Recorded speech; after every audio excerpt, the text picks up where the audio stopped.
আমরা যেটা ভেবে রাখি সেটা কখনো হয় না, হয় সেটাই যেটা আমাদের জন্য একজন ভেবে রাখে। আমরা যেটা ভাববো, যেটা করতে চাবো, সেটা কখনোই হবে না। হ্যালো এভরিওয়ান, কেমন আছো সবাই? আশা করছি সকলে খুব খুব ভালো আছো।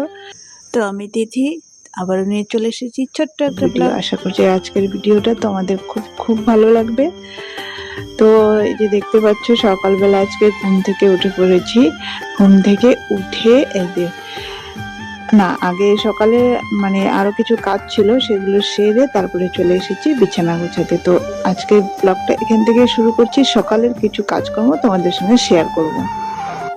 তো কখনো কখনো মনে করো, আমরা কিছু একটা কাজ করার কথা ভাবি, সেটাকে আমরা করতে পারি? কখনো করতে পারি না। আমাদের মনের মতো হয়তো কখনো হয়, আবার কখনো হয় না। তো কথাটা কেন বলছি, তো বেশ কয়েকদিন থেকে ভাবছি যে একটু ভালো করে সেজে গুজে, অনেকদিন থেকে রিলস বানানো হচ্ছে না, তো আজকে বানাবো। আবার যেদিনই ভাবি বা আজকে বানাবো, সেদিনই দেখো কোনো না কোনো একটা কাজ চলে আসে। আজকেও ভেবেছিলাম যে আজকে বানাবো, আজকে এত কাজ পড়ে গেলো কি বলবো। এই যে দেখতে পাচ্ছ, সকালের কাজগুলো আমি সারছি। আমার মাথায় ছিল না যে আজকে মাকে নিয়ে ডাক্তারের কাছে যেতে হবে। তো আমি তো সকালে সেই আনন্দে কাজগুলো সারছি, যে সকালের কাজগুলো সেরে স্নান টান করে একটু সাজুগুজু করে রিলস বানাবো। তারপরে কিছুক্ষণ সকালের কাজ সারতে সারতে দেখি বাড়ি থেকে ভাইবো ফোন করে বললো যে মাকে নিয়ে ডাক্তারের কাছে যাবা না। তখন আমার মনে পড়লো, ও আজকে তো মাকে নিয়ে ডাক্তারের কাছে যাওয়ার কথা। তো যাই হোক, ভাবনাই থেকে যায়। তো বেশ কয়েকদিন থেকে এরকমই হচ্ছে, ভাবছি একটা, হচ্ছে আর একটা কাজ করতে চাচ্ছি, আর একটা কাজ হয়ে যাচ্ছে। তো যাই হোক, এটাই তো আমাদের জীবন। প্রতিটা মানুষের ক্ষেত্রে, শুধু আমার ক্ষেত্রে নয়, প্রত্যেকের ক্ষেত্রে মনে হয় এরকম হয়। কারণ যখন আমরা যেটা ভাবি সেটা হয় না, হয় তার একদম বিপরীত।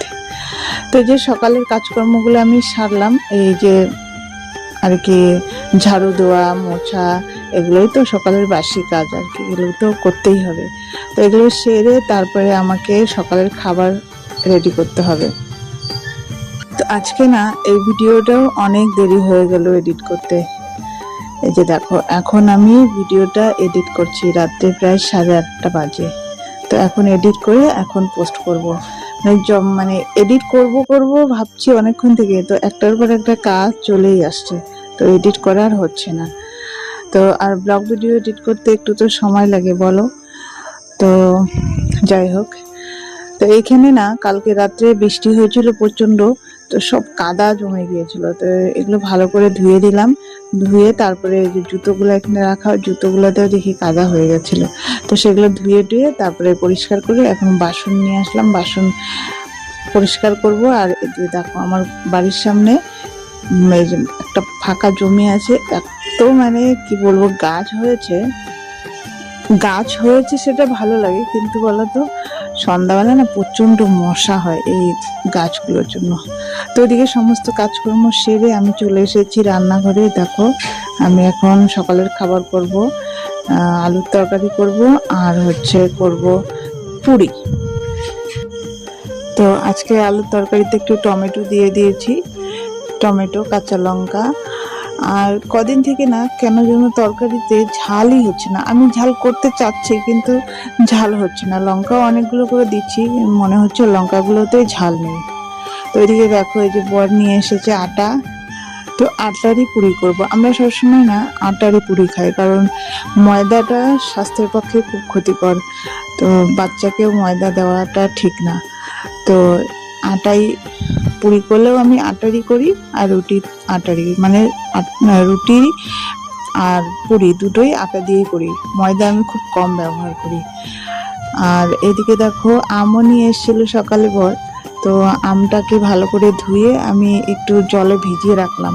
আমি সবসময় আম কাটার আগে কিছুক্ষণ ভালো করে ধুয়ে জলে ভিজিয়ে রেখে তারপরে কেটে আর কি খেতে দিই। মানে এটা আমার একটা মানে অভ্যাসে পরিণত হয়ে গেছে। আমাকে একজন বলেছিল আম ভালো করে ধুয়ে জলে কিছুক্ষণ ভিজিয়ে রাখলে নাকি ভাইরাসগুলো কেটে যায়।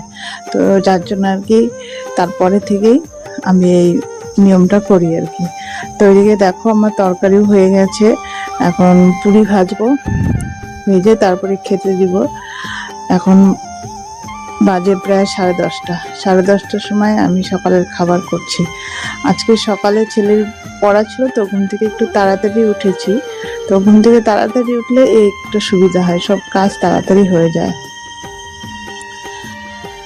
তো এদিকে দেখো পুরিগুলো ভাজা কমপ্লিট হয়ে গেছে। তোমরা না আমাকে একটু জানিও তো আমার কোন ধরনের ভিডিও তোমাদের বেশি ভালো লাগে, ব্লগ ভিডিও না কমেডি ভিডিও না ডান্সের ভিডিও। যেটা বলবে অবশ্যই আমি চেষ্টা করব সেই ধরনের ভিডিও দেওয়ার। তো চলো আজ এই পর্যন্তই, সবাই ভালো থেকো, সুস্থ থেকো, টাটা।